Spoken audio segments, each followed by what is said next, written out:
finance your certificates of participation.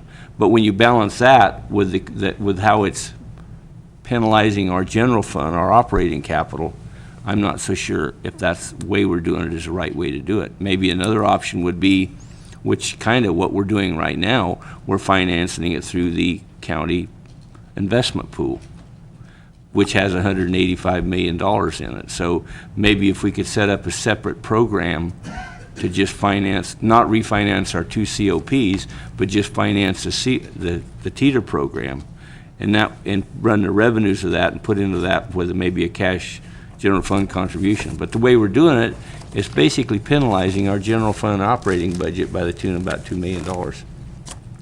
So if I could address that, that is not historically how we've done it. That's how we're doing it this year based on board direction. And however, when we get to the rest of the budget, you can see that we are still looking at using TETR revenues to assist with balancing the budget, at least at the proposed budget level. And we'll get to that when we get to that part of it. But the direction from the board last year, and I think the sense was that it was a very sound financial direction, was that by leaving the TETR revenues in the general fund, we were in fact continuing and then budgeting it out for operating expenses. We were continuing to increase the TETR debt. And so essentially, we were treating as revenue something that really is a loan when you run it through the books over the long term. And so the board said, look, let's not keep just automatically doing that. Let's put those revenues into a separate budget unit that just has the TETR debt in it, put the TETR revenues in there, as well as the payment, the $2.5 million payment, thereabouts, that was coming out of the general fund to go towards the past debt in TETR. And let's put that all together. If you put that all together, the revenues or the funds that should be added to the TETR account this year total around $5.1 million. You are correct, though, in moving those revenues out of the general fund, where they've been for the last umpteen years, and moving it into the separate TETR account. It is a hit on our general fund. And having that hit right now, at the same time as we're dealing with a lot of other things, is tough. We'll admit that to you up front. And so as we went through the budget process, we have looked at how we could kind of ease that this particular year, but we should make no mistake about the fact that anything that we, in this case, take back out of TETR, since we're putting it in the first place, is essentially a loan. It increases our debt, it increases our interest payments, and it's something we will continue to have to reckon with in the future. So, you know, the goal for this year is to push as much as we can into the TETR account and to minimize the diversion or loaning or whatever of those revenues back into the general fund. So hopefully I'm being clear, but I'm taking what you said, and that applies to this year. It does not apply to previous years. Supervisor. Meredith, you made a comment a little minute ago about you didn't think you could actually basically refinance the TETR plan and go out and do a COP on that. That's correct.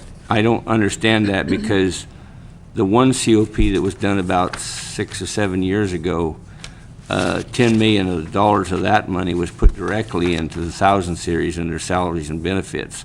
So if you can borrow money on buildings and put $10 million up, that was a $30 million COP that was done. I remember it explicitly. In the first year, the revenues, or $10 million of that loan was put into salaries and benefits. So if you can do that, what's to say, why can't you go out and refinance those buildings that are under the COP, or even add some more and then pay off the TETR debt? I mean, Yeah, I don't know what you're referring to, and I don't think it could have happened that way. So I need to. I can go back and I can go back and show you in the budget books where it did happen. So that's where the money went. It said in the COP that it was going to buy buildings and do things like that, and $10 million of it went directly into the salaries and benefits 1000 series. I can I had many discussions with that, with Mr. Anderson when he was the CEO. It might have been that in saving on the payment by refinancing the COPs. My point is, I believe you can go out and refinance your We'll check it. COPs, because the security of the debt is on what you put up. You know, it's like if you go borrow money on your house, the money is secured by the house, but you can take and buy clothes with the money if you want to. I mean, they still have the security on the physical Yeah. assets. So then I think there's flexibility Yeah. there. I don't agree with that. You just can't, statement, you just can't do it. Okay, well, we can look at that. I think the other issue is what's available to actually use as collateral at this point. And in reviewing that in the past, the conclusion has been not a whole lot, but. Okay. All right. Next step. You're up.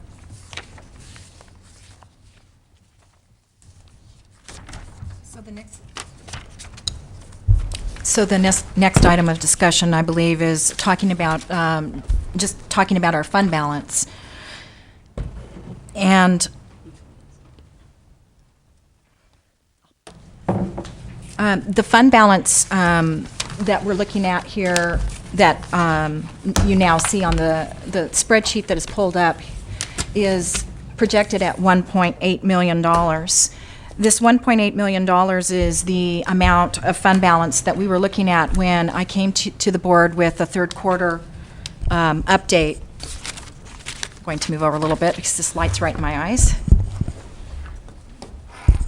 And the only thing that I would like to add regarding this fund balance that we're utilizing to help balance the proposed budget is that 1.2 million of this 1.8 million is actually projected increase in revenue. 600,000 of this 1.8 million is our contingency fund, and the difference of $200,000 out of this $1.8 million is actual savings in expenditures from departments.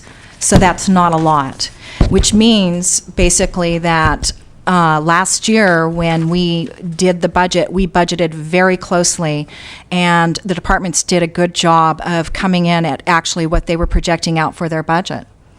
So overall, the increase is in revenue. So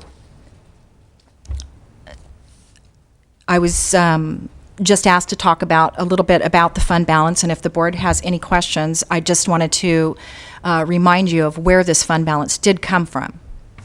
We're not expecting to see any differences from the third quarter projections at this time. It could pan out to have some changes, minor changes, in some of the fund balance going into final budget, which is part of our closeout, and we will bring this forward to you during our final budget for what the closeout numbers are, and the auditor controller will be presenting that at the time. So if the board has any questions, I can ask. Otherwise, I can go on and start with the proceedings into the actual meat and potatoes of the budget. Questions of the board?